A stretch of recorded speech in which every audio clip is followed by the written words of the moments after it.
Hello, everyone. I'm Dr. Sri Banerjee, core faculty for College of Health Sciences and Public Policy at Walden University.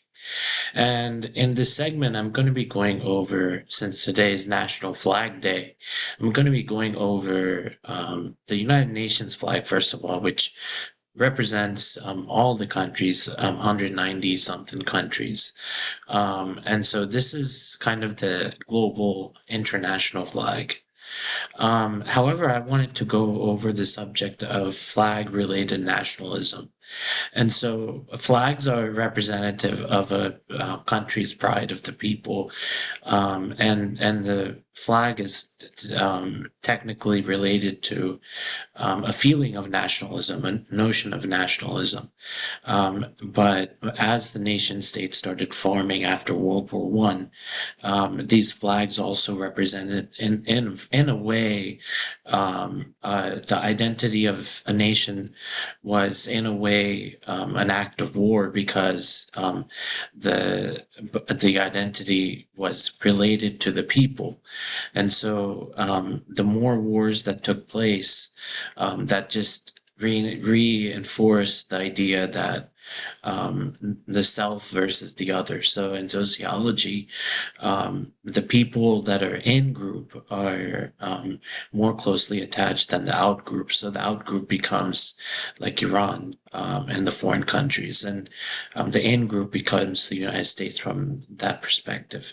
So understanding the flag and the proper idea behind the flag is just as important as looking at the colors of the flag and the symbol to understand that people are connected and they're not defined by the boundaries of a country. We see some of these nation states becoming more and more prevalent when we're looking at the war in the Middle East and whatnot. So that's what the flag represents, and this is National Flag Day. I hope this makes some sense. Thank you for listening. Today is National Flag Day. Hello, everyone. I'm Dr. Sri Banerjee, core faculty for the College of Health Sciences and Public Policy at Walden University. And in this segment, I'm going to be going over an extended version of what the flag represents. I actually ended up using a AI tool to take a look at flag nation state leads to war. That's all I had to put. And the AI took this and presented some philosophers and whatnot, Emil Durkheim and some of the major philosophers that defined the flag as a symbol and a symbol of war. Um, so the nation state, this is kind of a concept that might take some explanation, but it's a political structure and primary drivers of war is a central theme. And so this is explained in political science and sociology. But the flag was originally a tactical tool used to identify allies on a smoked battlefield. However, in the era of the nation state, it became a sacred symbol. So there's emotional attachment. A political scientist that attachment to a flag can lead to irrational behaviors.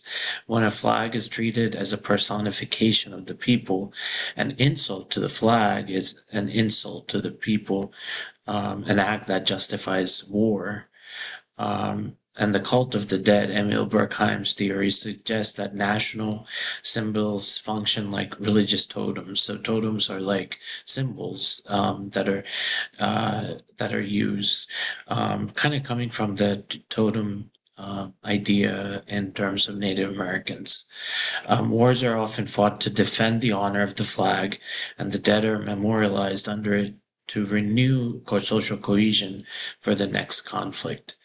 And then, so the nation state is basically a country that has multiple states, kind of like federalism versus democratic republic, so that the states have more power, or the states are ruled by the federal government, federal body. So that's the nation state.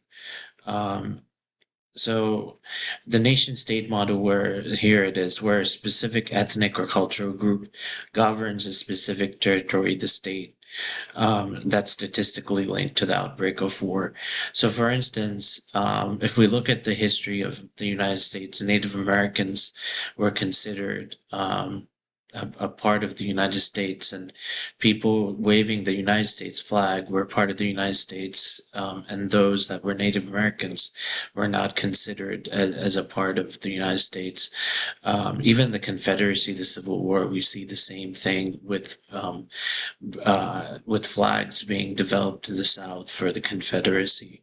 And now we're fighting another battle in the Middle East, and of course that has certain ramifications as well. So here's some concepts here. Congruence, the drive to make state borders match ethnic borders, often leads to ethnic cleansing or forced assimilation.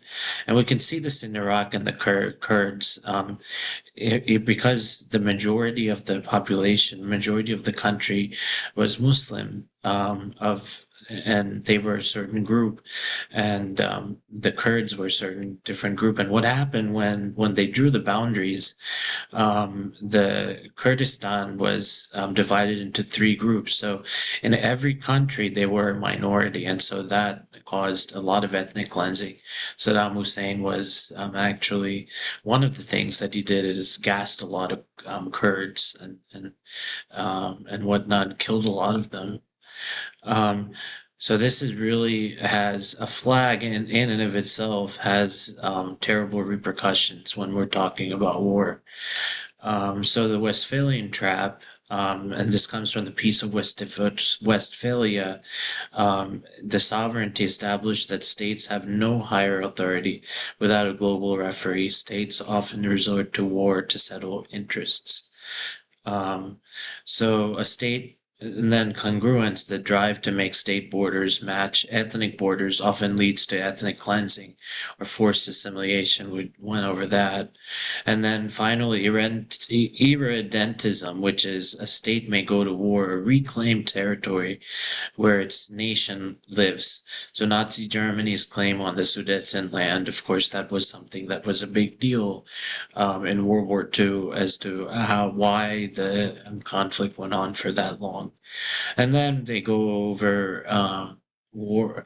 So Charles Tilly, I like this quote because war made the state and the state made war. So it's perpetually kind of feeding itself in that and kind of a positive loop or negative loop. Andreas Weimer, his research shows that the transition from empires, I like this one too, empires to nation states is the single most significant predictor of war in the modern era, as groups fight for independence or dominance within new borders. So this we can see as well, defining some of the new borders, like in Kashmir, there's a conflict. In China and India, there's a conflict. In every country where there's borders, there's conflict as well. If we see the Alamo, in the Alamo, there was a lot of conflict as well. What happens is people from one country go to another country, and then there's conflict in that as well between the two groups. Minority groups are typically the ones that lose out. So this is basically summarizes what a nation state represents and what a flag represents to the nation state, to the country, basically, and how that the country is pride is in the flag, but also the preparation for the next war, and how this creates minority conflict and division of land creates further conflict as well. I hope this has all made some sense. There's a lot to digest. Thank you for listening.